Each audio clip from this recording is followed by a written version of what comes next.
Wednesday. Welcome to another edition of Behind the Point Spread, brought to you by Betfred Sports. Good to have you along. If you have not liked the Doc Talk Sports Facebook page, please take time to do so. If you have not subscribed to the YouTube channel, please do so. You can get lots and lots of content, which you're really, really going to enjoy. Rob and I produce a lot of podcasts, Behind the Point Spread, Doc's Diagnosis, you name it. You can also find Dr. Rob on Twitter at Doc Talk Sports. You can find me on Twitter at Travis Creates. And, of course, new to Doc Talk, we are on TikTok. There are 3 fresh new videos already up this week. We're TikToking. We're like 16-year-old girls. We're TikToking. That's right. Hey, this is an interactive show, just to let you know. If you want to partake and ask questions, we'd love to get your comments. And though you can do though, if you are on Facebook, just use your comment section. If you are on YouTube, you can use the comment section there. And then, you know what? My son Owen, his girlfriend Lizzie, they're the call screeners, they're the producers. Here's the deal.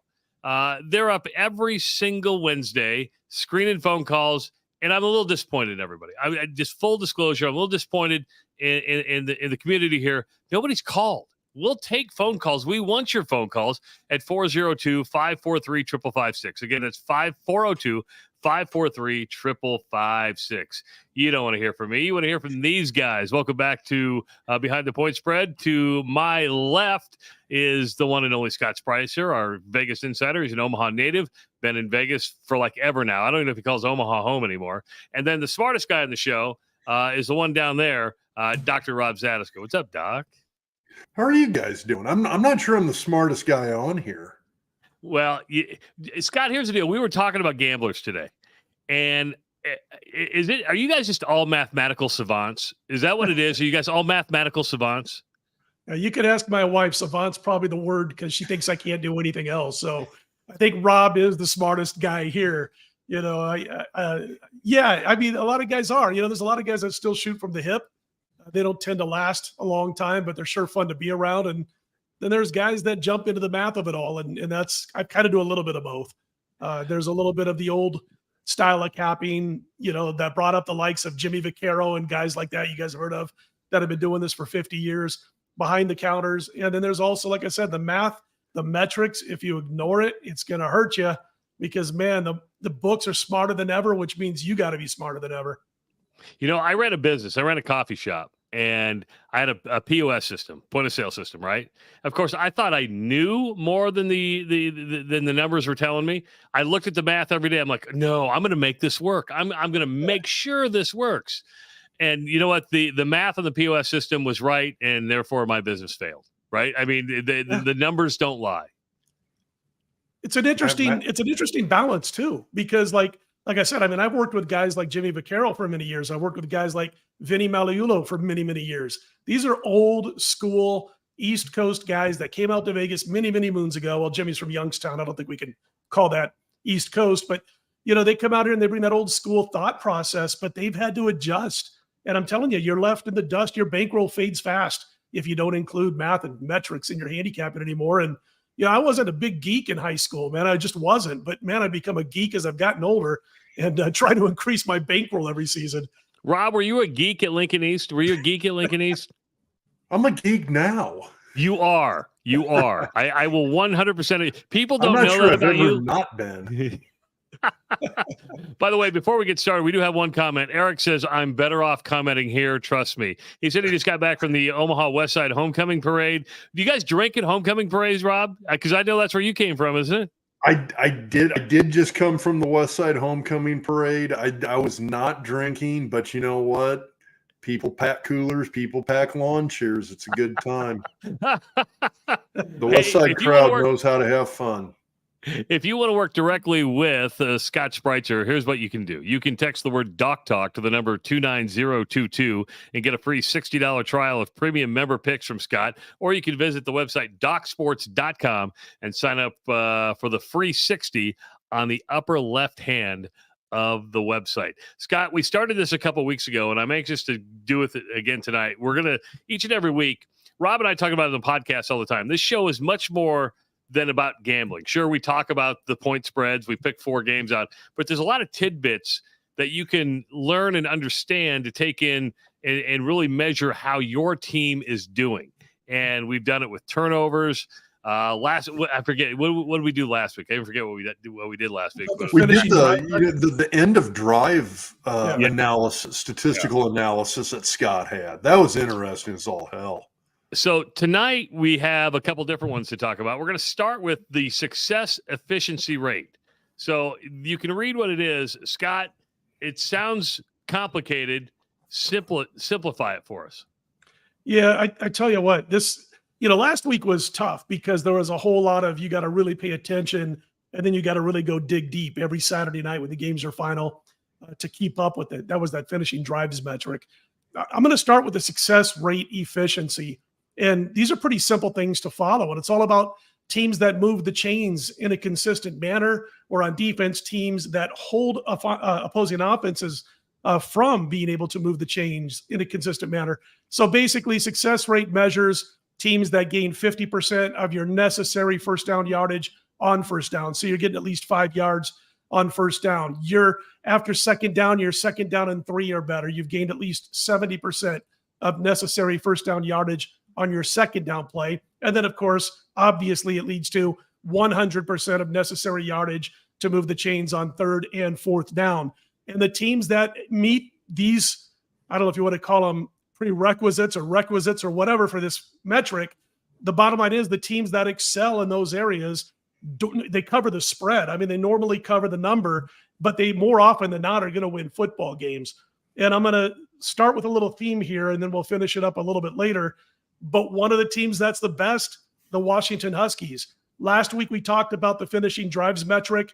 Who was in the top 3 heading into this year? The Washington Huskies. They're one of the top teams in success rate in this particular metric too. So what you do to calculate this metric, it's pretty easy. You divide the number of successful plays, which go by the terms that we just talked about on first, second, third, and fourth down. So you divide the number of plays by the terms mentioned above. And this allows you to figure the success rate for both the offense and the defense.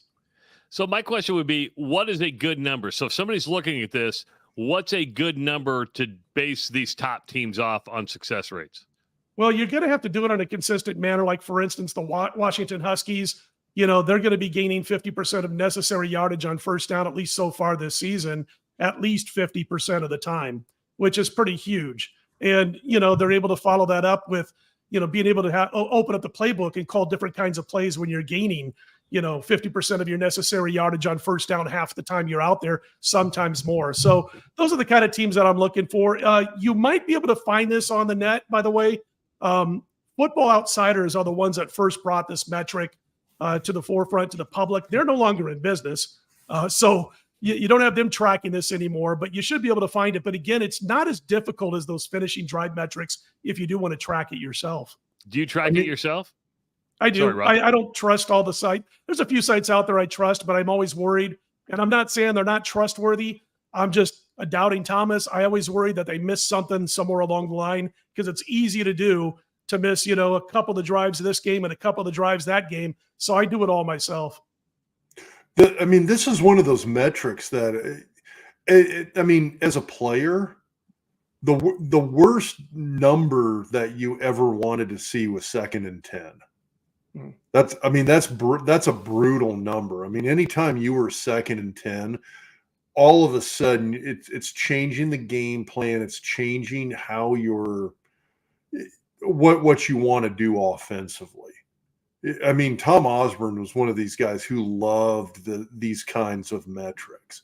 He was pretty hardcore about the data analysis. I was thinking about literally like breaking off and going and finding, I've got the offensive goal board from my senior year at Nebraska. And it's all statistics like this, but Osborne always wanted to get 5 yards on first down every time. And that was one of those things where even if you go back before somebody was looking at success rate efficiency as a measurable, that was one of those things that he wanted, because if you come, and that's why, in layman's terms, if you're a football fan and you're watching a game, and I'm going to put Nebraska out there as the team, because that's kind of that's the one that I think most of the people who are watching this right now are paying attention to.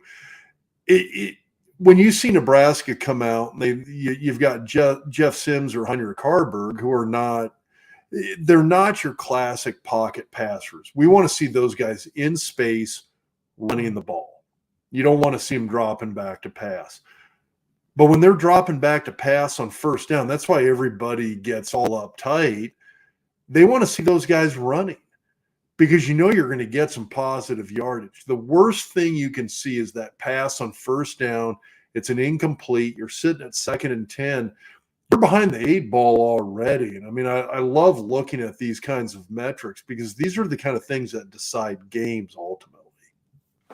It's funny because I think I'm a what do you want to call it? A frustrated coordinator. And I don't know if I could do the X's and O's part of it, but I could certainly tell in a real quick manner, an offensive coordinator, hey, this is what this metric says you've got to do now that you only gained 3 yards on first down. And there are certain managers who really, a lot of teams, professional teams especially, everybody now, whether it be baseball or football, they have metric rooms, so to speak, where guys are punching out numbers to let the assistant coaches let the coach know, here's what it says if we do this, that, or the other. Obviously, the coach out here for the Raiders has no clue what a metric room is. We saw that again last week when he's kicking field goals, needing 2 touchdowns with 2 minutes to go. So, some pro teams still haven't got it yet. But I think every major college, every professional team, whether it be baseball or football, needs to have a room of metric guys who can punch out numbers in a heartbeat real quick. But I mean, you even see it in basketball too. I mean, one of those things that I think if you're a basketball coach and you've got a guy who's not a 3-point shooter, bringing the ball down the court, pulling up and launching a 3, it's like, no, don't do that. Burn some time, get that ball passed around, get closer to the basket, put up a 2-point shot. But I mean, as an offensive coordinator in football, if I'm an O coordinator, and I'm not, nobody's paying me to be an offensive coordinator, first down plays, I mean, I'm depending on what I'm seeing, I want to put the quarterback out there in a run pass option, or it's just a straight up run play. Sure. I don't want to do your classic drop back passing on first down. I just think there's too much risk involved that you end up in 2nd and 10, 2nd and longer than 10 if the defense is one of these defenses that's got a great pass rush. I want that opportunity to at least get a few yards every time on first down. 2nd and 9, 2nd and 7. It doesn't matter what. Anything better than 2nd and 10 is a good thing. The interesting part, because what does Dr. Tom have his PhD in? I believe statistics, isn't it? Yeah, I mean, I think the weird phraseology for it's educational psychology. It's statistics analysis. So what I hear you saying is that Dr. Tom would have been one hell of a gambler. I know he hates gambling, but he would have been one hell of a gambler, is what I hear you saying, Rob. Weirdly, I mean, I think he does not want to hear me say this, and God forbid he does, but he'd be great at it. Not only great at it, but his intuition is so strong, and he grew in his intuition, I think, at least from me being a guy who was on the outside looking in, not somebody like you, Rob, who played for him. You better trust your intuition when it comes to key situations in gambling, just like you got to do it whether you're on the gridiron or you're on the baseball diamond or in the basketball court.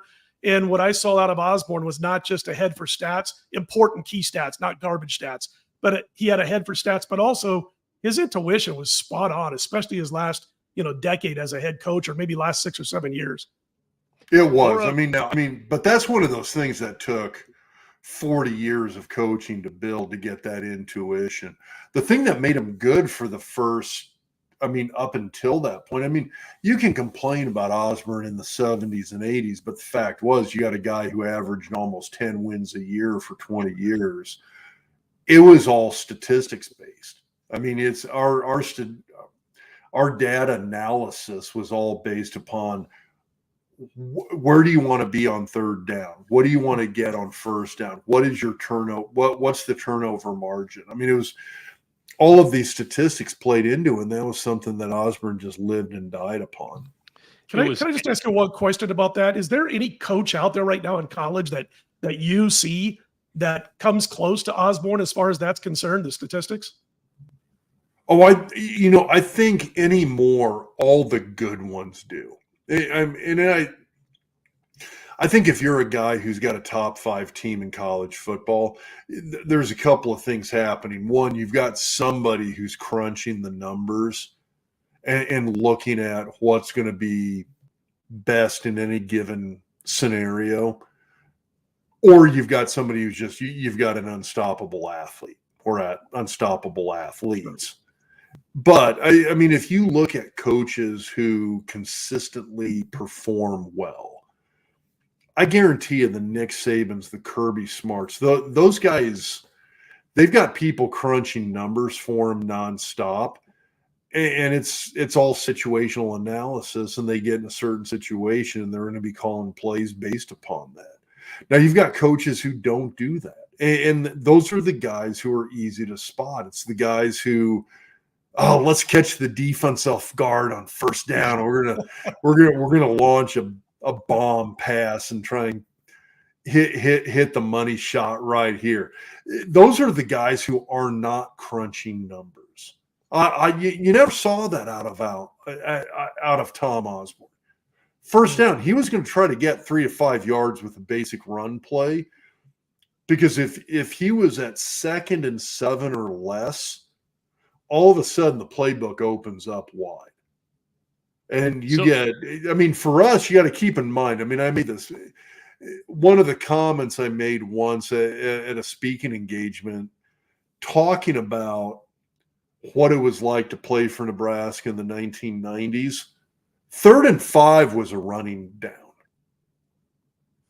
For almost any other college or NFL team, 3rd and 5 is a passing down. 3rd and 5 for Tom Osborne, that's still a running down. Statistically, he could make that with a running play as easily as he could a passing play with how well we ran the ball. So if you've got 3rd and 5 and you're looking at that going like, yeah, it's 50-50 if we go run or pass here, talk about completely opening up a playbook and putting a lot of stress on a defense. And that was where Osborne wanted to be. If you were at 3rd and 5 or less, man, that the entire playbook was an option for you. And if you're a defense, because defenses do the exact same thing, they're looking at all these numbers as well. And they've got statistical breakdowns. Hey, when we're playing this team this week, if it's 3rd and 5 or less, we know they're going to run this one little subset of plays, and that's it. That's all we've got to prepare for as a defense. If it's 3rd and 8, it's this subset of plays. If it's 3rd and 12, maybe it's this sub. There's only 3 plays they're going to run if it's 3rd and 12. So if you're a defense and you're looking at that opponent as a defensive coach, and it's 3rd and 5, and you're sitting there going, it might be a dive play, it might be a draw play, it might be an option. It might be an option pass or one of any dozen play action passes that Osborne had in the game plan for that particular day. It might be a drop back pass. Mm-hmm.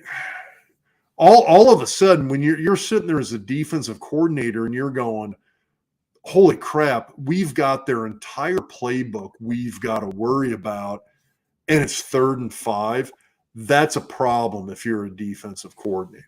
Now, if you're looking at a particular team and you're saying, hey, it's 3rd and 5, we only got to worry about 8 or 9 plays. Well, 3rd and 5, you practice those 8 or 9 plays and you're ready for them. Sure. It's a hell of a lot harder to get ready for 20 plays than it is to get ready for 8 or 9 plays. It's harder to get ready for 8 or 9 plays than it is 3 or 4 plays. So that was Osborne's goal, is that if he could get to 3rd and 5 or less, he still had his entire playbook he could throw at you. So what you just said is that Brian Ferentz doesn't use statistics. That's as you drink a beer, Brian Ferentz doesn't use statistics. Brian, I got nothing, dude. Well, you talk. In all honesty, I have no idea how Brian Ferentz does it. It's just He doesn't. It's How's that? it, He doesn't. it's exactly it's that's the key takeaway here. He doesn't. Now I love Kirk. I love what he's done at Iowa. When Brian Ferentz was the O-line coach, they did great. When Brian Ferentz was the offensive coordinator, not so good. Not so great. Yeah. Let's talk about explosiveness. This is another key statistic and metric that you look at, Scott. And teams that win the big play battle win more than 80% of the games played straight up. So we always hear defensive coordinators talk about not giving up plays of 20 yards or more. What do you consider big plays? Yeah, most schools at the Power 5 level consider a 12-yard run to be a big play and a 20-yard or more pass to be a big play in the passing game. And I know a couple years ago, and it's been talked about online by the metrics guys, that Penn State had a different set than most schools. I forget what theirs was. It might have been 15 on a running play and 22 on a pass play, and I don't know how they came up with that. Most schools are 12-yard runs and 20 or more yards passing are explosive plays, and how they gauge that metric. And it's by the way, this is my favorite kind of metric because there is a site that I'm going to give you that folks can check it out. It's called cfbstats.com that tracks all of this stuff when it comes to explosiveness. They go back probably 10 years and currently this year too, up through this last weekend's games. And that's all you got to do. You just look for that. You don't have to dive into metrics. Dive into a drive charts or anything like that. So I love these kind that are tracked by a trustworthy website. Rob? So when you say teams that win the big play battle win more than 80% of their games straight up, so winning 80%, that seems like a mind-blowingly high number. So my question is, when you talk about winning the big play battle, if you've got, let's say, 5 big plays and the opponent's got 3 big plays, that's winning the big play battle, correct? Right. And is there a margin of winning the big play battle that you got to hit that 80% metric? That is a fantastic question, and that shows me that you should be out here plunking your money down a little bit. I genuinely want to see, let's say, he's got a lot of it. Well, he's staying in Omaha. He doesn't want to give it up, I guess. Not cross it over to I like giving drugs to people. It's a good gig. But it's funny because let's say you said 5 big plays. I would want to see the other team get no more than 2 big plays. Gotcha. If I had a team that had 5. So if that kind of helps a little bit. I mentioned I was going to keep this theme going for at least another metric. Guess who's at the top of plays that are 20 yards or more from scrimmage? Guess who's number 1 in the nation at plays who are 30 or more yards from the line of scrimmage? Those boys from the Northwest again, the Washington Huskies. Every freaking offensive metric that we use, finishing drive charts from last week, both metrics we've talked about this week, Washington is either number 1 or they're hovering around that top 10. And Penix Jr., the quarterback, looks tremendous in this offense that's being called. And I just wanted to, finish up my Washington fanboy stuff here by saying you can get them at 20-1 to win the national title. Nobody's playing better offensive football in the metrics I care about the most so far this season than the Huskies. It doesn't mean they're number 1 in every single metric, but they're not far down the list in the metrics where they're not number 1, number 2, or number 3. But they're top of the charts in explosiveness, near the top in success rate, near the top in finishing drives. This team's an offensive juggernaut this year. Did you lay money at 20-1 already? Or did you get them even better than that? I jumped. I got a little bit higher I got like 22-1 a few weeks ago. And even based on stuff that they were coming into the season with rather than what they had piled up so far this season. So I did make a little move on Washington to win the national title. And, the cool thing about that is you get to the playoffs if you want to. I don't generally do this because I feel like I'm chasing. If I get a team and I plunk money down to win the NBA title, win the college basketball championship, the football championship, or the Super Bowl, I consider that to be good money because I've done my homework and I've used every metric that I care about to come up with these teams. And I've looked at their schedule, strength of schedule, and all of that stuff. So people will ask me if I get to that Final Four, in basketball or in college football, are you going to hedge? And I generally say no, because to me, hedging is chasing good money with not so good money. And why do I want to stain the good money with, I hope I don't lose? It's that whole mentality of playing not to win, playing not to lose rather than playing to win. So I will stick this one out if they get to the Final Four. I did make a bet down at Circa about 2 weeks ago, by the way, just to let everybody know in case they want to tail me and they're going to laugh at me because this coach never gets the job done in March Madness. I jumped on Purdue at 16-1. I put a dime on him at 16-1. Wow, Matt Painter, you're going with the Matt Painter bet, huh?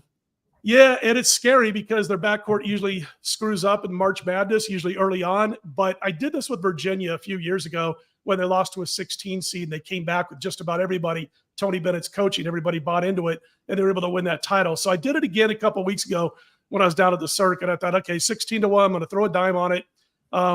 That's a potential hedge if Purdue gets to the Elite Eight because, that team can screw up a ticket in a heartbeat in March.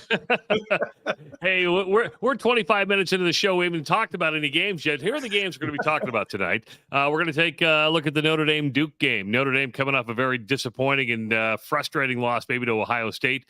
Kansas, that offensive juggernaut that Lance Leipold has, goes to Texas. They knocked off Texas a year ago. The Longhorns look like the team to beat in the Big 12. We'll look at the Iowa-Michigan State game. That's an interesting one. Iowa needs to score points. And, of course, we'll wrap up with the Michigan-Nebraska game. So let's dive right in. Notre Dame and Duke. It's a 6:30 game on Saturday. It's on ABC. Notre Dame at a 5.5-point favorite, according to Betfred. The over-under at 52. I make this power-rated line, Notre Dame 8 on a neutral field. So then you got to decide, how much you want to give Duke credit for their home field. And that's going to be rocking, obviously, this weekend. But listen, I think Duke's a top 25 team. I really do. But as my power ratings say, they're lower. They're towards the bottom of that top 25. I've still got Dame in the top 15, hovering around the top 10. Listen, here's the thing. I'm watching that game last week. I ended up going 4-1-1 overall college and pro last week. I was a minimalist when it came to bets. The push that I got in college, 4-1-2. One of the pushes I got, which was the one in college, was Notre Dame +3. And I'm sitting there. I didn't see both defensive shortcomings in the last two plays, but when Ohio State had the ball at the goal line, and I'm on the phone with one of my guys in my little circle of bettors, and I didn't notice there was only 10 on the field for Notre Dame on defense, but I was saying, man, something doesn't look right. It looks like somebody's out of place. Their weak side is like beyond weak side right now. And I'm like, something's wrong here. And I'm like, shit, they're going to score. And boom, they scored. Now it was close. I mean, they had to review it. Then we find out they only had 10 players on the field. Yeah. And the play before that, we found out later, they only had 10 players on the field, the final two plays on defense. And then you heard the excuses made by Freeman. I just got to say this. Again, I never played college football, but I've watched this like a religion, for money purposes, not just as a fan. And I'm sitting there with my buddy on the phone, and I'm going, how in the world did a coach, an assistant defensive coach in the press box, not see there were 10 guys on the field, 2 plays in a row? Then we hear from Freeman, well, we knew we only had 10 on that last play, but we didn't want to call a timeout and give him the ball at the half-yard line rather than the 1-yard line. I just about lost it right there. Not because of pushing money instead of winning money, but the fact is, in a situation like that, how can you falter like that? And listen, I think it's almost a fireable offense for a defensive coach sitting in the box not to recognize this. And if it's not a fireable offense, I think he lost at least 7 or 8 of his 9 lives if I'm the head coach. So that puts doubt in my mind a little bit about this play against Duke. What I ended up doing, guys, I played under 52.5. I decided I'm staying away from Dame, even though my numbers say they should win this game by 8 to 10 points. I like it a little bit better playing the under in this contest. But yeah, final 2 plays of a game, you've held Ohio State down an entire game, and all of a sudden you can't get 11 guys on the field? Yeah, it's inexcusable, really. But I do want to say, I don't want to spend a lot of time on this, but Ryan Day's reaction to Lou Holtz goes back to what we talked about a week ago. I think Ryan Day's feeling pressure. I think that was a huge win for him. I think he's feeling the pressure more than we maybe even thought. We joked about it last week. I think his reaction demonstrates how much pressure he's on at Ohio State. 100% agree. I'm watching that thinking if he loses this game and loses to Michigan, he's gone. And then you bring out the Brinks truck to Boulder and you say, Dion, come on board. We want you in Columbus because you're going to recruit us to the playoffs every year. And coach us to the playoffs every year.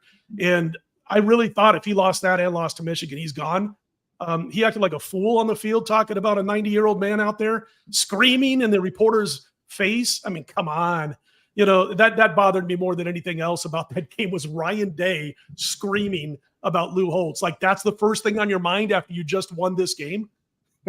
And who's the biggest Domer fan we know? It's Lou Holtz, right? There's Sure. nobody who's gonna tout Notre Dame. And we did a big thing on the podcast. If you haven't listened to the podcast yet, go check it out, because Rob and I went for like an hour and a half, and a good part of it was spent on Ryan Day and Lou Holtz. Up next, Kansas takes on Texas. Kansas 4-0, I believe, for the first time since 1913 or 1903 or something like that.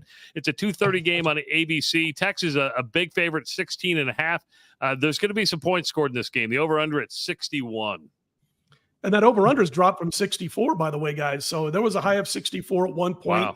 Wow. When the lines came out early in the week at a couple of books far, far away from Southern Nevada. And the line itself has dropped a little bit. It was 18-ish, 18.5, now down to 16.5. So we've seen kind of steady money coming in on the underdog Jayhawks in this one. Just to start this handicap out, I have Texas power rated 5th. I have them like not even half a point behind Penn State for that 5th spot. I've got them power rated also 14.5 points better than Kansas on a neutral field. So it's getting to that point now where it's kind of a Texas or nothing for me in this game. They obviously own the better defensive numbers on paper. I really like their D-line and their linebackers too, for that matter. The secondary is not bad. I just don't think it's quite at the level of the D-line and the linebackers. The strength's up front. That's where they're going to win some big games. Kansas has to be mistake-free, guys. And I'm looking at some of the notes I made on this game the other night. They beat Reno, 130th in the country power rating, and they struggled. They won 31-24. BYU's outside the top 50 on just about everybody's power ratings. Illinois is in that 45 to 50 range. BYU and Baylor, by the way, if you want to compare maybe teams that each of these teams have played, BYU and Baylor are about the same as far as their power ratings are concerned. And we saw Texas crush Baylor without much trouble. And that was a bad spot for Texas, by the way, and they still got the job done. That was my one loss last week, was the Baylor Bears. Kansas could get enough to win against BYU, or we saw them play good enough to get that win over BYU. But the question, with a couple of minutes to go, Kansas leading by 1 score, Slovis 350 yards passing against them. And so at 16.5, I'm starting to lean towards Texas. Don't know if I'm going to pull the trigger yet, but I just think they're going to be a little bit too tough. It sounds, I don't mean to say this like, no pun intended, but the Longhorns are a different animal this year. We're seeing stuff out of this team and Sarkisian's play calling that's a step above where they've been when they've supposedly been back under previous regimes. Well, first of all, another guy feeling the heat because he needs to win, especially going to the SEC. Do you take into account payback in a game like this? Kansas came from behind, beat Texas a year ago. Do you account for payback at all in a game like this? Rob's the guy to ask on that. For me, it's like, I usually think that after the first couple of plays, that's all behind you. Once you're out there having to make plays, you either do or you don't. And I don't know how much motivation from a loss, even if it's a bad loss, carries throughout the course of the game. For me, just from doing this all these years, I don't factor a whole lot into it. It's got to be pretty remarkable for me to think that revenge is going to be a major situation that can last beyond a few plays. Rob, you didn't lose that much, Rob. Well, we did, and I'm thinking about it, that Iowa State game, and that's. Hold on. Oh, Marv Seiler just ran by me again. Marv Seiler still running, best hashtag ever. It doesn't. That's the thing. Bulletin board material, that kind of stuff. It's 90 seconds into a game clock, it's gone. It doesn't matter. It really doesn't. That's the kind of thing that I always think about in terms of, is this the kind of stuff that's really going to carry you through a game? And it's not. So you look at this and think, yeah, Texas is going to want to get some payback.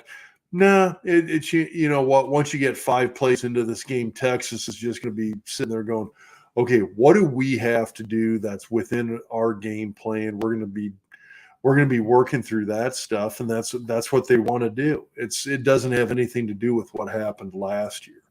You've got a few different players involved. You got some different people involved on the field. Texas wants out there, win the game, and just keep going and get to the playoffs. The thing about Texas that jumps out at me, it's just Scott, you made the point that when you look at this, it looks like a different Texas team in terms of what you've seen from a play calling standpoint in the past. I mean, the big thing that jumps out to me is their defense. Yep. I mean, I love Manny Diaz. I think he's a great defensive coach. I mean, you look at what he's doing right now, he's doing some really, really good things. But I mean, you removed him from Texas, you kind of hit that reset button, and you look at what Texas is doing defensively right now. That's where I see the big difference from the last few years to this year is what Texas has done on the defensive side of the ball. The front seven's nasty, isn't it? I mean, they're is tough. It is, which I will still say when it comes to recruiting players, talent, however you want to put it. If I'm a college football coach and somebody comes to me and says, hey, you get to pick whatever team you want to coach, whatever place you want to be, you get to pick it. Man, it's going to be hard for me to not pick Oklahoma or Texas, because I still think those are the schools that have the best athletes in the nation in terms of access. I mean, I look at UT, I look at Austin. Holy cow. The athletes they've got there right now are unbelievable. You just got to have somebody who puts them in the right place to do it. And right now, I think Texas is that team.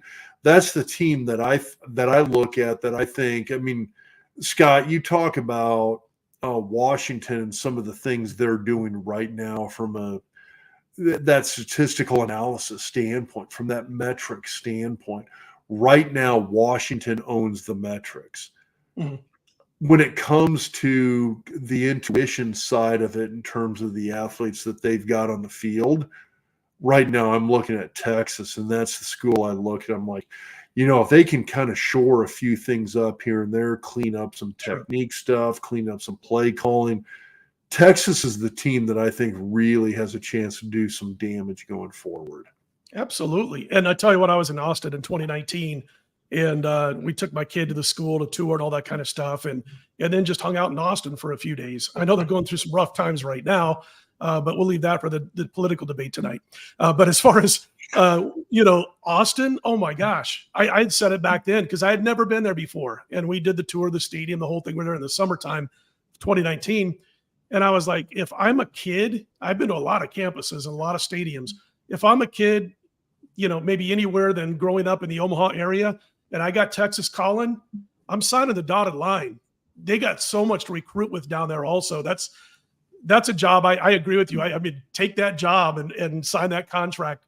And I do love their I think you kind of finish it up for me there, because I think in the trenches on defense, their D-line against the KU offensive line is going to be the difference maker in this game eventually. All right, next game up. Who knows what this thing is? It's Saturday, 6:30 at night. Hey, listen, I'm a Hawkeye fan. You guys know it. It's getting harder and harder to be a Hawkeye fan. Okay, dude, I'm a Michigan State fan. How hard do you think it is right now for that? I know. And people may not know that about Dr. Rob. He is a huge Michigan State fan, and if Michigan State wins on Saturday, he's going to come to the podcast on Sunday wearing a Michigan State shirt. I already know what he's going to do. It's a 6:30 game. Iowa 12.5-point favorite. Can they score 12 points? That's the big question. And the over-under god-awful low at 36.5. This game is just, it's a mess. It's just a mess. Maybe Michigan State can bring Brian Ferentz with them. They need a coach, when they go back to East Lansing. Dude, what was that question that just popped up? So here's the question. I'm going to cover Rob up for a sec. Dustin asks, how do you bet a coaching change situation like at Michigan State? Mel Tucker officially fired today, by the way. That's a great question, and I got a good answer for you. I don't bet blindly, but I have against Michigan State since this whole Mel Tucker thing was exposed a few weeks ago. I decided at that point, where they were going into that weekend of that first game without him, I had decided that I'm going against State until they beat me. And I'm not even thinking twice. I'm going against them. They got to beat me before I jump off ship. They got to show me that they care to even be on the field. I'm sitting there thinking there's half the team's probably thinking about that transfer portal right now. and let's get They to the got end of the 30 season and let's days. get out of here. What's that? They got 30 days. Oh yeah. What is that, until Michigan? Well, no, they got until they can declare. Yeah. Yeah, the players have 30 days to jump Right. ship. Yeah, Wow. exactly. And I Clear. forgot about that. Yeah, but that's I think they're thinking about that. I think they're thinking about this season's a wash. It's done and over with. And so once again, this time I got to hold my nose. But once again, I'm going to go against Michigan State. It's my anti-Sparty tour. We went against them with the Terps. We went against them with the Huskies. Obviously, we're talking about much better offenses than Iowa has, but they did allow those two teams 67% passing. How about this? They allowed those two teams over 10 yards per pass. Crazy stuff. Only 2 picks in all the passes they faced against Maryland and against Washington. And meanwhile, Sparty, 2.7 yards per carry, 52.5 completion rate from their quarterbacks, 1 touchdown and 4 picks in those 2 games. I'm counting on the Hawkeye defense scoring 2 touchdowns, all right? If I can get 2 touchdowns out of the Hawkeye defense and 1 more out of the offense, I think I cover this 12.5 point spread. Basically, what the books are kind of saying is this is going to be a 24-11 type of game, 24-12 type of game. I think Iowa gets over that magical number of 25 and holds Michigan State to 10 or fewer. I just think this team's completely checked out. If they beat me, I jump off the anti-Sparty tour and I start handicapping their games again. 402-543-5556. Let's go to Georgia. That's where Craig is. Craig, welcome to Behind the Point Spread. You're our first caller of the year, Craig. I think we know Craig. We do. He brings good beer. I'm also the guy that brought you a lot of good beer. Yes. Oh my God, we have drank so much beer courtesy of Craig. And it's good. It's such It good is. stuff. Yeah, I brought you a lot of Monday night back in June. You haven't drank that yet, so you got to get going on that. Oh, God. Craig, if you could see the fridge, and I got another stash today, and I got another delivery coming on Friday. The beer is just getting delivered to MCL Construction on a daily basis. They think it's like a bar now because, distributors are, showing up, dropping off truckloads. My boss I go is to, what the hell? So Travis has, I got to describe I'll this. come on next week to come back next week to my mom again, but you guys have so much beer, so I'm not going to bring you back then. I'll bring you back later. No. Bring beer. Which so Travis has one of those Viking fridges in his basement. His basement fridge is this super nice, giant commercial refrigerator. It's the old coffee shop refrigerator, by the way. When the business went under, I took the good stuff. I took the fridge and I took the blender. So.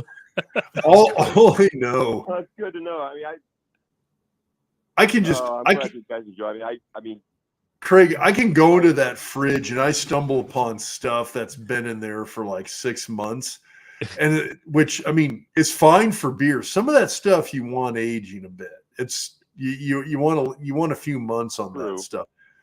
But it's I find stuff from sure. What's that, Craig? I say, but no, Doctor, you got to. I mean, Thor's probably got to be one of the guys. He's a big dude. That Tropicalia, which is his favorite beer. I don't know if you had that yet or not. I brought that back a while back, but make sure you drink that beer. Okay, we'll do it. Hey, you got a question there's for nothing that doesn't get drank. Yeah, I'll say that. What's That's fine. I have a question. So I'm curious.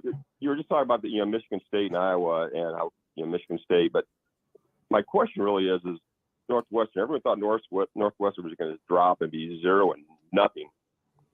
So what's the difference between them and Michigan State, really? In all reality, Michigan State could pick it up. I really don't know. I'm kind of curious. You're talking about that with Iowa. Could Michigan State get that backbone like Northwestern did and just do well? Because Northwestern seems like they're doing halfway decent. I think for me, the biggest difference is the defense they're going up against too this week. And, teams react different ways. When you saw the Mel Tucker scandal break, you just saw a team that looked like they had no leader at that point. And a lot of these players have looked like they really don't care that much. And I don't see that out of Northwestern. I think it's whoever takes over the job at the time it happens, and the fact that it happened to Northwestern late in the summer, but before the season began, probably helped the cause a little bit. But this Michigan team looks completely rudderless. I got a question for Greg real quick. Are you going to be out in Vegas anytime soon? Who Maybe. Yeah. Yes, with the beer. Yeah. No, I'm not. I would love to say yes, but I live down. I'm in Georgia right now. So I never. My friend of mine goes to Vegas like 5 times a year, but I don't. Well, if he drives to Vegas, give him some beer, and we'll have you drop it off at Scott's place. There you go. I mean, the thing that I look at between those two teams, though, I mean, to answer Craig's question, you look at Northwestern, you look at Michigan State. It's hard to compare those two in my mind, and I say that because I think Michigan State has far, far, far better athletes than Northwestern does. Yeah, I think Northwestern has some restrictions in terms of the academic requirements. I'm not saying they're not great athletes, but I mean, that's D1 athletes. They're very good. It's not what Michigan State has. Mm-hmm. Michigan State has some really, really good athletes. I would probably argue that the guys who've been at Northwestern for more than a year, you've got some guys who've had some really good coaching. I've always been a big fan of Pat Fitzgerald, at least when it comes to coaching. And again, I'm not talking about the dynamic of the hazing or how they did things at Northwestern. That's not what I'm talking about. I'm just talking about just the pure X's, O's, football developmental kind of stuff. And I think the guys at Northwestern are far more developed than what the guys at Michigan State got. At the same time, Michigan State's a team that I think from an athletic standpoint, it's you got guys that are bigger, stronger, faster than what they've got at Northwestern. It's hard to make an apples to apples comparison here in this situation because of that, because you got one team that maybe doesn't have quite as good of athletes, but they're far better coached over the last couple of years. You got a team like Michigan State where I think they've got far better athletes that may not have been as well coached as the guys at Northwestern. So it's going to be interesting to see how this one plays out. I think it's going to be a little bit of a wash. So Scott and Travis, when you guys talk about value in betting, I know Travis, that's something that you talk about. Hey, Craig. Hey, I'm gonna hang up on you there, buddy. But thanks for the phone call. I appreciate it. All right, enjoy, man. Drink more beer. All right, we will. 100%, Craig. Love you, buddy. But I mean, Travis, you talk about value. I mean, every time you bet, when you and I talk about it, you talk about where's the value at? Where are you going to probably make at least a little bit of money or at worst break even? You're always looking for those value bets. And the problem is with this game, I look at this and I don't see value here. I don't. And Scott, I don't know if my way of doing it, I'm not as smart as you. I don't do the breakdown as you. When I break down value, I refuse to do almost double digit spreads, right? And if it's a 20 or above, I'm not even going to touch it because I usually look for a spread between that 5 and 2. And then I look for the value there. Then I start kind of looking at some of your numbers, and I just look at some other things. That I look for value in smaller point spreads where I think that's going to cover, and that's where I look for the value. I don't know if that's the right way to do it, but I stay away from double-digit spreads almost all the time. If this isn't your job, if you've only got X amount of hours to work on your handicapping for the upcoming card, I think that's not a bad way to go about it. Listen, Oregon was 21. How much value do they have against Colorado? We talked about last week, Colorado wasn't even power rated in the top 50, yet they were in the top 20 by the Associated Press. So sometimes there is value, and, those teams do tend to cover. Listen, I got one for you here, a little nugget, and this includes every point spread from, 1 all the way up to 50 and more. The average differential from the point spread of a final score in college football for the last 30 plus years is over 12 points. So the average final score is 12 points away from the point spread. And that goes back 30 plus years. That's why when people ask me, should I buy a half a point? I'm only getting 6.5 with this dog. Should I buy it up to 7? And I always say, absolutely. Well, you got to do what you feel comfortable with. But the math says absolutely not, because you have to pay an extra price to get that bumped up from 6.5 to 7. The books have gotten even tougher to beat in that instance because they've raised the price when you want to buy a half a point. And you don't need to in the long run if you're playing these games every single week like I do, and usually a lot of games. because of that point spread differential from the actual final margin of victory. So if I like a team that's laying 31 and I like a team that's laying 3, I'll lay the 31, I'll lay the 3. But again, I've got time to really jump into this stuff because this is all I do. As you said at the top of the show, a math savant. This is what I do 12 hours a day. Yeah. I'm not. Almost 360 days a year out of 365. I'm the bettor the books love. I'm a recreational bettor. They love me because they know I'm not Scott, and they love recreation. But it's fun for me. I don't do it to make a lot of money. I just if I'm gonna, my biggest bet's like $25, right? I might do a $50 bet every now and then, but that's about as aggressive as I'm gonna go. This is my income. This is what I do. And listen, I'll give you a quick story. You were talking about the books love you walking into the casino. I had a few of those experiences 35 years ago, but I've also had that now. I do a lot of NASCAR matchups, head-to-head match. I don't play to win anymore. I do head-to-head matchups like they might have, Hamlin minus $1.15 over Truex Jr. at whatever track. And I'm looking at all those matchups every NASCAR race. And back at we were cleaning it up. Me and a couple of buddies of mine from like 97 to 2001, we were cleaning up and we started walking into books and having our money rejected at certain books. And back then we were playing to win. And I'll never forget, I know a real good, he's not in the sportsbook business anymore. He's a bettor now. A guy named Micah Roberts. He was with the Station Casinos. There was a casino out here back then called the Wild West. And he's the sportsbook director there. Me and my little circle, we walk into the Wild West, 7 in the morning. We got all of our notes. We're figuring out who we're going to go. It was the 2001 Daytona 500, which is unfortunately where we lost Dale Sr. But we're sitting down there and we're mapping out what we're going to do. And I look at the board and I'm going, holy cow, over under caution flag, 7.5. They obviously don't realize that they've got a new tire, Goodyear, and these drivers have been just ripping this new tire apart, figuratively and literally. And they're gonna double that caution flag thing, And so that was one of our big bets. But we walked to the window and I said, give us the limit on over on the caution flags. Well, Micah happened to be with another sportsbook director who's a good friend of mine at the Daytona 500 about 3 hours before the race. She calls him and she goes, can I take this bet? And he could hear him through the phone. He goes, is it Scott and Sean? And I went, no, it's John and Bob. Kind of laugh. And she goes, Scott and Sean? And I go, yeah. He goes, I'll take their action, but we're going to cut it in half. Fair enough. That's what they do with the books. He's got to watch the bean counters. So, yeah, they don't always like us when we're walking into casinos if we're on a hot streak. Oh, man. Our final game tonight, it's Michigan at Nebraska. The Wolverines, they look good. They've been consistent right around that 31, 32-point scoring each and every week. They're a 17-point favorite. Over under. The 39, I checked that on Betfred. Why does that seem low to me? Scott, the under seems like something, or the over rather is something that seems attractive to me. There's something really bad in the water in the Corn Belt. Nebraska, Iowa State. It's not hurting the defenses too much, but man, the offenses are having a rough time. And you're right, that total opened 42. The side opened 18 in most books. The total 42 and a half in that neighborhood. And here's the thing: I know some real smart, sharp people who've already bet Nebraska. And they drove this number down and they drove that total down.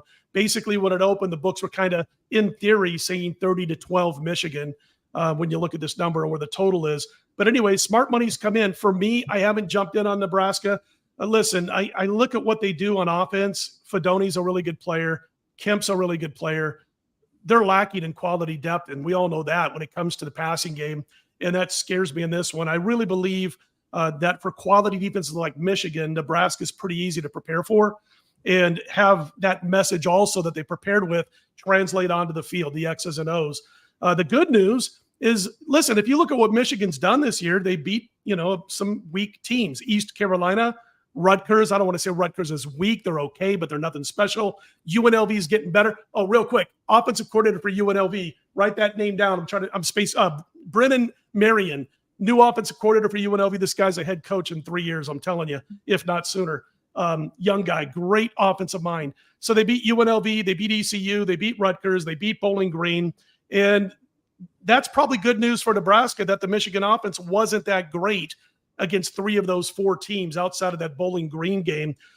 So you got a Nebraska defense that is playing phenomenal football compared to what they have over the past couple of years. I just don't trust this offense. And Michigan has allowed 13 points when games really mattered. If you look at when games are done and over with, fourth quarter, they're going to win the game. There's no doubt about it. They've allowed 10 more points, but only 13 in those games when it really mattered. I think that's going to be tough for Nebraska to overcome. I don't think this is going to be, some people are calling for it's going to be a 38-10 Michigan win. I think Nebraska's defense can keep them in it. I just don't like what I see sometimes from that receiving core because they're depth shy. The quality of depth is not there. And Harburg is probably going to have to create a little more in the passing game when he's trying to escape pressure. And so far he's been good. I've been impressed with that, guys. When he's under pressure and he starts rolling left to right and he's making really nice passes on the run. I've been impressed with that at Harburg because we didn't know how good he was in the offseason. Can't get away with that every game against a team like Michigan. Boy, I think that number's right where it should be. I'm going to make a small lean with the Sharps to say it's not going to be a bet for me. I'm going to lean towards Nebraska. I'll call Michigan by 14. And remember, a lesser Nebraska team, at least lesser coached by a long shot, gave Michigan all they could handle a couple of years ago in Lincoln. So I don't think there's any intimidation factor. A small He's lean. not wrong.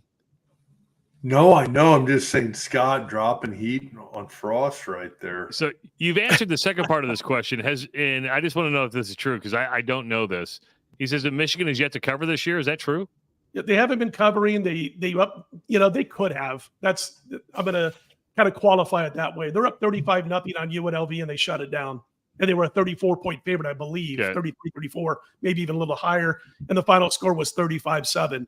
So it's one of those things like, they haven't been covering, but they've also been shut. Like I just said, when the games mattered, they've given up 13 total points in all those games combined when they mattered. Once they wrapped up those games, they gave up, a few more points than that. But the bottom line is that the offense they kind of slowed it down a little bit. They weren't looking to match Washington with, big play explosiveness when they got those big leads.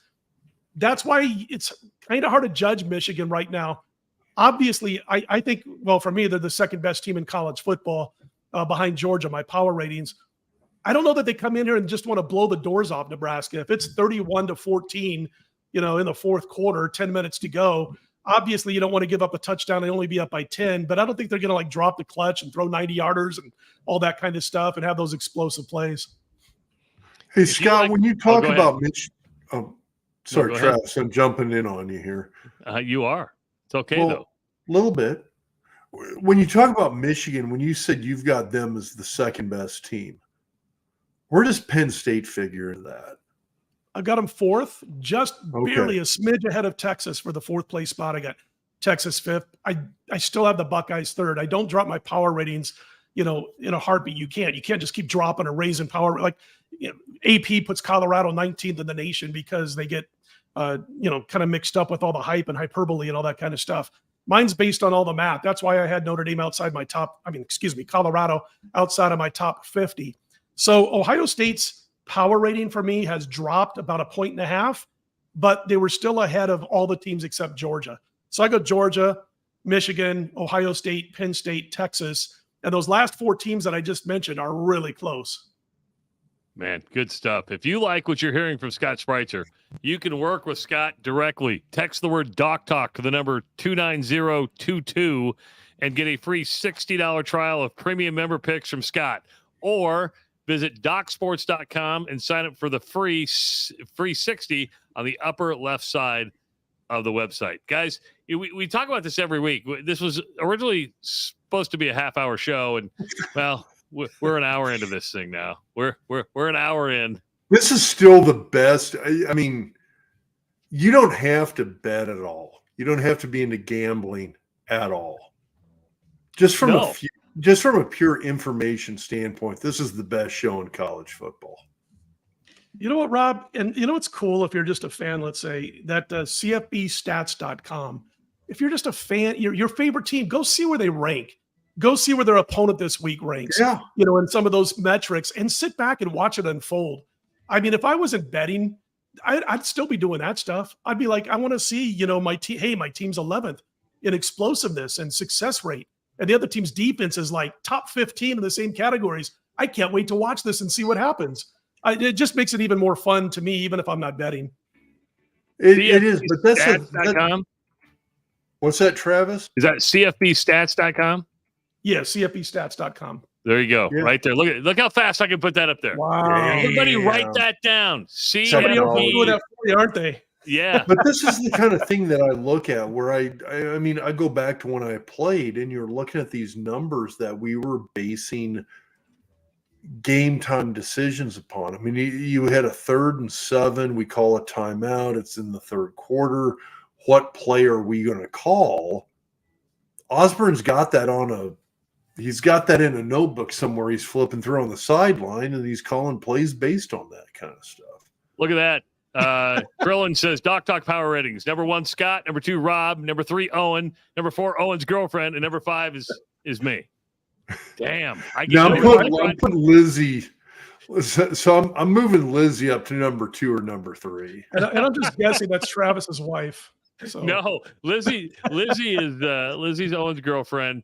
I don't even know if my wife. No, I meant the person who put up the top 5. I'm guessing is your wife. That's why she put you 5th. Oh, by the way, with the stats, they're going to adjust their power ratings now because I got that stat thing up there. So I moved up the power ratings just a little bit. There you go. That's good stuff. Guys, thank you so much. A fun show. If you missed any part of this show, go back and watch it on YouTube. You can watch it on Facebook. For Dr. Rob Zatechka, for Scott Spreitzer, I'm Travis Justice. We will talk to you next Wednesday on Behind the Point Spread, presented by Betfred Sports.